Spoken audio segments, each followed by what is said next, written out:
नमस्कार, रघुकुल न्यूज में आपका स्वागत है। मैं हूं आपके साथ अंकिता। चलिए पढ़ते हैं मुख्य खबर की ओर। सरकार के द्वारा हमारे वित्त मंत्री श्रीमान जगदीश देवड़ा जी ने जो बजट प्रस्तुत किया है, ये हमारी सरकार का अद्वितीय बजट है। खास करके जिसके माध्यम से हमने सभी वर्गों की बेहतरी के लिए प्रयास किया है और जो 2047 की हमारी यशस्वी प्रधानमंत्री के माध्यम से $2 ट्रिलियन की जो इकोनॉमी है, अर्थात 250 लाख करोड़ का बजट का जो रोडमैप तैयार किया गया है, उसी सिलसिले में अपने बजट को 5 साल में 2 गुना करने का संकल्प लेकर हम धीरे धीरे आगे बढ़ रहे हैं। मुझे इस बात की प्रसन्नता है, इस दस्तावेज में केवल आंकड़े नहीं है, ये ठोस निर्धारित लक्ष्य है जिसके आधार पर व्यवस्थित प्लानिंग की गई है।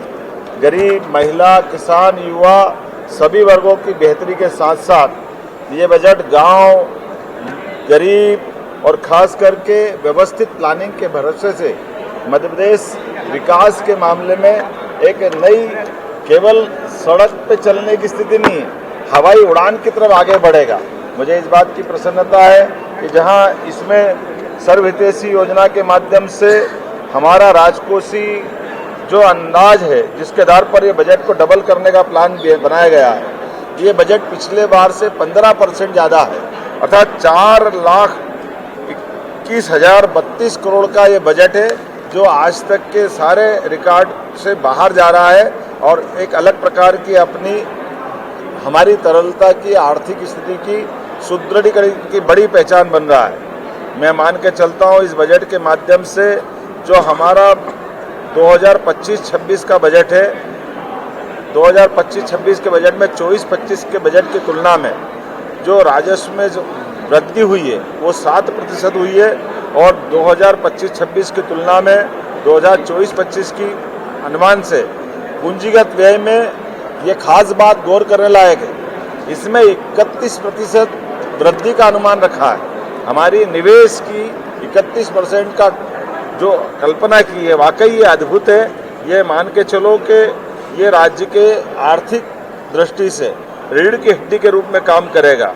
मैं मान के चलता हूँ कि 2025-26 में जो विभिन्न प्रकार के व्यय की जो बारे में जो प्रावधान किया है, ये 17% अधोसंरचना के लिए, इंफ्रास्ट्रक्चर के लिए हमने 17% की जो इसमें प्रावधान किए हैं, ये पिछली बार के 2024-25 की तुलना में 31% ज़्यादा है। 31% ज़्यादा रखने का मतलब है कि हम सभी प्रकार की व्यवस्थाओं में मूलभूत इंफ्रास्ट्रक्चर पर विशेष ध्यान दे रहे हैं। महिला सशक्तिकरण के लिए भी ये बजट एक बहुत अलग प्रकार का है। ये हमारा खास करके 6 वर्षों में जेंडर बजट का आकार 2 गुना हुआ है, ये उल्लेखनीय है। कृषि और संबद्ध क्षेत्रों में भी हम अपने 2 गुनी छलांग 6 वर्षों में लगाने की तरफ आगे बढ़ रहे हैं।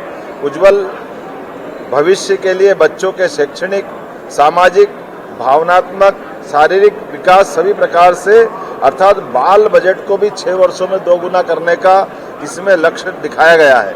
लाडली लक्ष्मी योजना के माध्यम से भी हमने एक बार फिर जो अपनी बात कही है कि किसी प्रकार की धनराशि की कमी नहीं आएगी। 18,669 रुपये की राशि का प्रावधान अपने इसमें किया है।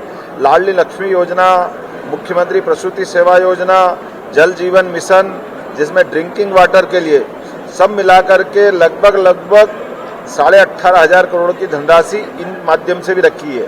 अटल कृषि ज्योति योजना के माध्यम से हमने 13,909 करोड़ का प्रावधान किया है। प्रधानमंत्री कृषक सूर्य योजना के माध्यम से लगभग 447 करोड़ की धनराशि इसमें रखी गई है। मुख्यमंत्री किसान कल्याण योजना के अंतर्गत 5,220 करोड़ की धनराशि, प्रधानमंत्री फसल बीमा योजना के माध्यम से 2,001 करोड़ की राशि, ये खासकर मुख्यमंत्री फसल उपार्जन योजना के माध्यम से 1,000 करोड़ का प्रावधान हमने इसमें किया है और समर्थन मूल्य पर किसानों की फसल पर बोनस का भुगतान के लिए भी 1,000 करोड़ का प्रावधान हमने रखा है। मुझे इस बात की प्रसन्नता है, कृषक उन्नति योजना के माध्यम से 850 करोड़ का प्रावधान और पहली बार लगभग ये हमारा 200% से ज़्यादा प्रगति करते हुए गौ संवर्धन और पशुओं के संवर्धन के लिए 505 करोड़ का, अर्थात गौशालाओं में भी प्रति गौमाता की रोजाना की खर्च की राशि 20 रुपये को बढ़ा करके 40 रुपया रोज करना और साथ ही साथ 5 रुपया प्रति लीटर पे बोनस चालू करना। ये अद्वितीय योजना है जो किसान की समृद्धि में फसल के अलावा अलग से बड़ी भूमिका अदा करेगी।